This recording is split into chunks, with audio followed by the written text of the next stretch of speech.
سلام به دوست عزیزم. سوال در حقیقت این بود: چه زمانی به ذهن نیاز داریم، چه زمانی نیاز نداریم. اگه بخوایم توی این سوال ذهن و ایگو بگیم، ما هرگز به ایگو نیاز نداریم.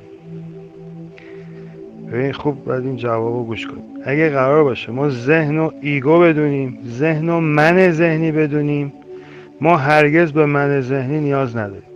هرگز. چون هیچ عمل سازنده‌ای، هیچ رفتار عاشقانه‌ای توش نیست. یعنی همش شر و درد و عذاب و استرس. اگه قرار باشه توی این سوال ذهن و خود ذهن بدونیم، یعنی ذهنی که بدون ایگوه، ما همیشه به ذهن نیاز داریم. همیشه به ذهن نیاز داریم. ذهن شفاف و بدون ایگو باش یا ابزار. حالا اگه ایگو توش باشه، نمیذاره ما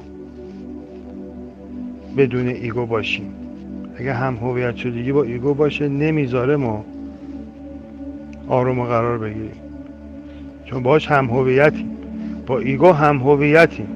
خودتو ایگو میدونی. وقتی خودتو ایگو میدونی، ایگو هم یه ضرب وراجی میکنه، سیری ناپذیره، دیوانت، روانپریشه، ارضا ناپذیره، یک موجود بسیار عجیب غریبیه ولی توهمی. حالا ما اگه این ایگو تو ذهن نباشه، یه ذهن پاک و شفاف میشه که آگاهی توش جریان پیدا میکنه. تا زمانی هم که در دنیای فرم داریم زندگی میکنیم، ما به ابزار ذهن نیاز داریم.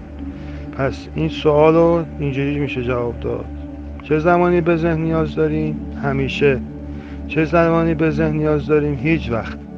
اگه ذهن و ایگو بدونی هیچ وقت، اگه ذهن و یک ابزار بدون ایگو بدونی همیشه.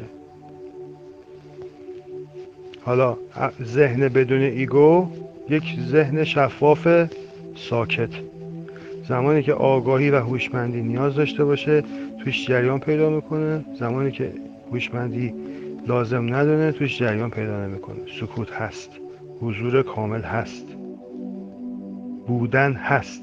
زمانی که میخواد یه حرکتی انجام بده، یه کاری بکنه، یه تصمیمی بگیره، یک حرفی بزنه، یک صحبتی بکنه، آگاهی واردش میشه و به کلمه تبدیل میشه. نو جوشش میکنه، از دل عشق میاد بیرون. نو بدون ایگوه.